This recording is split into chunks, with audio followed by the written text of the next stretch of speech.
John Charrington's Wedding by E. Nesbit.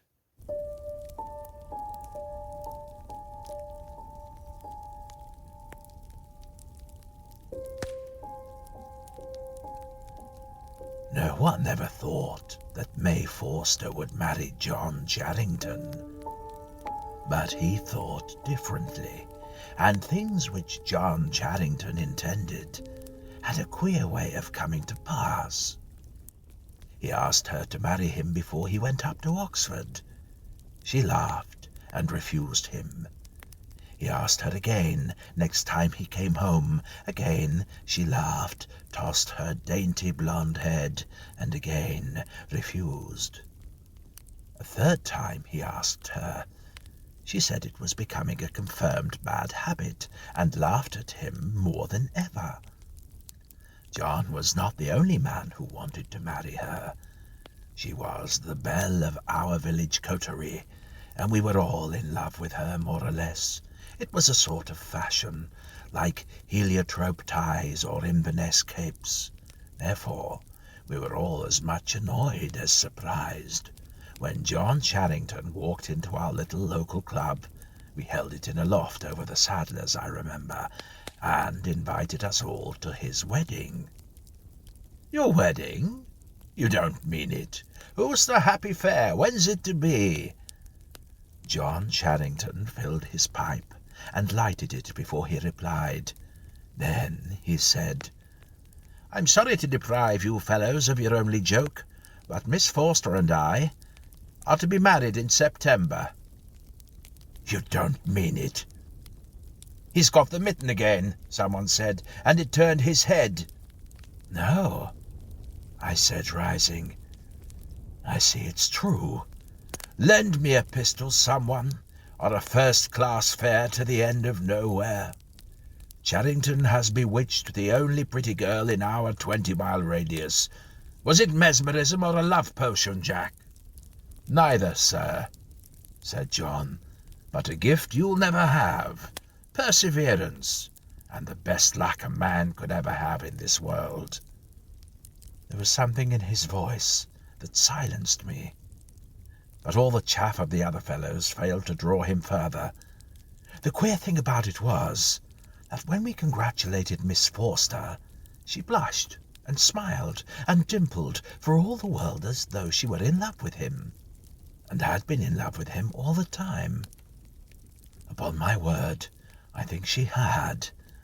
Women are strange creatures.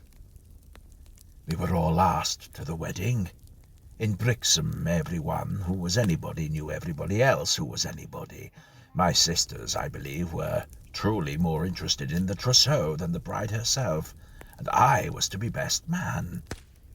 The coming marriage was much canvassed at afternoon tea tables and at our little club over the saddler's, and the question was always asked, does she care for him? I used to ask that question myself in the early days of their engagement, but after a certain evening in August I never asked it again. I was coming home from the club through the churchyard. Our church is on a time-grown hill, and the turf is about so thick and soft that one's footsteps are noiseless. I made no sound as I vaulted the low lichened wall and threaded my way between the tombstones. It was at that same instant that I heard John Charrington's voice. May was sitting on a low, flat gravestone, her face turned towards the full splendour of the western sun. Its expression ended at once and forever any question of love for him. It was transfigured into a beauty I should not have believed possible, even to that beautiful little face. John lay at her feet, and it was his voice that broke the stillness of that golden August evening. My dear, I believe I should come back from the dead if you wanted me. I coughed at once to indicate my presence, and passed on into the shadow fully enlightened. The wedding was to be in early September. 2 days before, I had to run up to town on business. The train was late, of course, for we are on the South-Eastern, and I stood grumbling with my watch in my hand, when whom should I see but John Charrington and May Foster. They were walking up and down the unfrequented end of the platform, arm in arm, looking into each other's eyes, careless of the sympathetic interest of the porters. Of course, I knew better than to hesitate a moment before burying myself in the booking office, and it was not till the train drew up at the platform that I obtrusively passed the pair with my Gladstone and took the corner in a first-class smoking carriage. I did this with as good an air of not seeing them as I could assume. I prided myself on my discretion, but if John were travelling alone, I wanted his company. I had it. "Hello, old man," came his cheery voice as he swung his bag into my carriage. "Here's luck.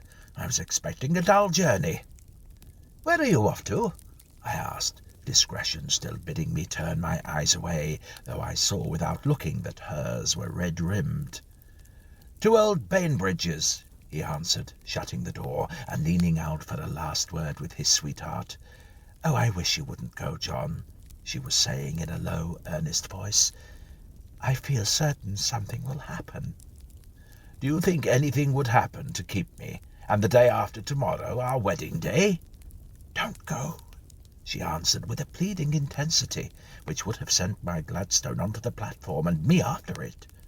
But she wasn't speaking to me. John Charrington was made differently. He rarely changed his opinions, never his resolutions.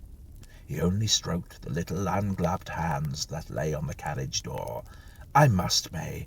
The old boy's been awfully good to me, and now he's dying. I must go and see him, but I shall come home in time for—" The rest of the parting was lost in a whisper and the rattling lurch of the starting train. "You're sure to come?" she spoke as the train moved.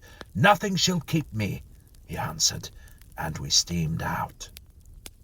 After he had seen the last of the little figure on the platform, he leaned back in his corner and kept silence for a minute. When he spoke again, it was to explain to me that his godfather, whose heir he was, lay dying at Pease Marsh Place, some 50 miles away, and had sent for John, and John had felt bound to go. "I shall surely be back tomorrow," he said, "or if not, the day after. In heaps of time, though." "And suppose Mr. Bainbridge dies?" I said. "Alive or dead, I mean to be married on Thursday," John answered, lighting a cigar and unfolding the Times. At Pease Marsh Station we said good-bye, and he got out, and I saw him ride off. I went on to London, where I stayed the night. When I got home the very next afternoon, a very wet one, by the way, my sister greeted me with, "Where's Mr. Charrington?" "Oh, goodness knows," I answered testily. "Every man since Cain has resented that kind of question." "Well, I thought you might have heard from him," she went on, "as you're to give him away tomorrow." "Isn't he back?" I asked, for I had confidently expected to find him at home. "No, Geoffrey." My sister Fanny always had a way of jumping to conclusions, especially such conclusions as were least favourable to her fellow creatures. "He has not returned, and what is more, you may depend on it, he won't. You mark my words. There'll be no wedding tomorrow." My sister Fanny has a power of annoying me which no other human being possesses. "You mark my words," I retorted with asperity. "You had better give up making such a thunderous idiot of yourself. There'll be no more wedding tomorrow. There'll be more wedding tomorrow than you'll ever come to take the first part in," a prophecy which, by the way, came true. But though I could snarl confidently to my sister, I did not feel so comfortable when late that night I, standing on the doorstep of John's house, heard that he had not returned. I went home gloomily through the rain. Next morning brought a brilliant blue sky, gold sunshine, and all such softness of air and beauty of cloud as to make up a perfect day. I woke with a vague feeling of having gone to bed anxious, and of being rather averse to facing that anxiety in the full light of wakefulness. But with my shaving water came a note from John, which relieved my mind and sent me up to the Forsters with a light heart. May was in the garden. I saw her blue gown through the hollyhocks as the lodge gate swung to behind me. "He's written to you too," she said without preliminary greeting when I reached her side. "Yes, I'm to meet him at the station at 3 and come straight to the church." Her face looked pale, but there was a brightness in her eyes and a tender quiver about the mouth that spoke of renewed happiness. "Mr. Bainbridge begged him to stay the other night, and he had not the heart to refuse," she went on. "He is so kind, but I wish he hadn't stayed. I was at the station at 2:30. I felt rather annoyed with John. It seemed a sort of slight to the beautiful girl who loved him that he should come, as it were, out of breath, and with the dust of travel upon him, to take her hand, which some of us would have given the best years of our lives to take. When the 3 o'clock train glided in and glided out again, having brought no passengers to our little station, I was more than annoyed. There was no other train for 35 minutes. I calculated that with much hurry we might just get to the church in time for the ceremony, but oh, what a fool to miss that first train. I hate waiting, everyone does, but I believe I hate it more than anyone else. The 3:35 was late, of course. I ground my pipe between my teeth and stamped with impatience. as I watched the signals. Click! The signal went down. 5 minutes later, I flung myself into the carriage which I had thought brought John. "Drive to church," I said, as someone shut the door. "Mr. Charrington hasn't come by this train." Anxiety now replaced anger. What had become of the man? Could he have taken ill suddenly? I have never known him to have a day's illness in his life, and even so he might have telegraphed. Some awful accident must have happened to him. The thought that he had played her false never, no, not for a moment, entered my head. Yes, something terrible had happened to him, and on me lay the task of telling his bride. I almost wish the carriage would upset and break my head, so that someone else may tell her, not I. But that's nothing to do with this story. It was 5 minutes to 4 as we drew up to the churchyard gate. A double row of onlookers lined the path from Lich Gate to porch. Our gardener had a good front place near the door. I stopped. "Are they still waiting, Byles?" I asked, simply to gain time, for of course I knew they were waiting. I could tell by the crowd's attentive attitude. "Waiting, sir? No, sir, it must be over by now." "Over? Then Mr. Charrington's come?" "To the minute, sir. Must have missed him somehow. And, sir, I may say," he said, lowering his voice, "I never seen Mr. John look the least bit like he did so afore. But my opinion is, he's been drinking pretty free. His clothes was all dusty and his face was like a sheet. I tell you, I didn't like the looks of him at all. And all the folks are saying all sorts of things. You'll see, something's gone very wrong with Mr. John, and he's tried liquor. He looked like a ghost, and then he went with his eyes straight afore him, never a look or a word for any of us, and him always such a gentleman before." I had never heard Byles make so long a speech. The crowd in the churchyard were talking in whispers and getting ready with rice and slippers to throw at the bride and bridegroom. The ringers were ready with their hands on the ropes to ring out the merry peal as the bride and bridegroom should come out. A murmur from the churchyard announced them. Out they came. Byles was right. John Charrington did not look himself. There was dust on his coat. His hair was disarranged. He seemed to have been in some row, for there was a black mark above his eyebrow. He was deathly pale, but his pallor was not greater than that of the bride, who might have been carved in ivory. As they passed out, the ringers stooped. There were 6 of them, and on the ears, expecting the gay wedding peal, came the slow tolling of the passing bell. A thrill of horror at so foolish a jest from the ringers passed through us all, but the ringers themselves dropped the ropes and fled like rabbits into the sunlight. The bride shuddered, and the grey shadows came about her mouth, but the bridegroom led her on, down the path where the people stood with the handfuls of rice. but the handfuls were never thrown, and the wedding bells never rang. In a hush, like the hush in the chamber of death, the bridal pair passed into their carriage, its door slammed behind them. Then the tongues were loosed, a babble of anger, wonder, conjecture from the guests and the spectators. "If I'd seen his condition, sir," said old Forster to me as we drove off, "I would have stretched him on the floor of the church, sir. By heaven I would, before I'd let him marry my daughter." Then he put his head out of the window. "Drive like hell," he said to the coachman. "Don't spare the horses." He was obeyed. We passed the bride's carriage. I forbore to look at it, and old Forster turned his head away and swore. We reached home before it. We stood in the hall doorway in the blazing afternoon sun, and in about half a minute we heard wheels crunching on the gravel. When the carriage stopped in front of the steps, old Forster and I ran down. "Great heaven!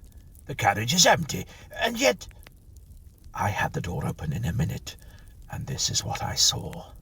No sign of John Charrington, and of May, his wife, only a huddled heap of white satin. She was lying half on the floor of the carriage seat and half off. "I drove straight here, sir," said the coachman, as the bride's father lifted her out, "and I swear no one got out of the carriage." We carried her into the house in her bridal dress and drew back her veil. I saw her face. Shall I ever forget it? White and drawn with agony and horror, bearing such a look of terror as I had never before seen except in dreams. And her hair, her radiant blonde hair, I tell you, it was white like snow. And we stood, her father and I, half mad with the horror and mystery of it. Then a boy came up the avenue, a telegraph boy. They brought the orange envelope to me. I tore it open. It read, "Mr. Charrington was thrown from the dog-cart on his way to the station at 1:30, killed on the spot." And yet he was married to May Forster in our parish church at 3:30 in the presence of the parish. Then I remembered what he had said. "I shall be married, dead or alive." What had passed in that carriage on the homeward drive, no one knows. No one will ever know. Oh, May, oh, my dear. Before a week was over, they laid her beside her husband in our little churchyard on the thyme-covered hill, the churchyard where they had kept their love trysts. Thus was accomplished John Charrington's wedding.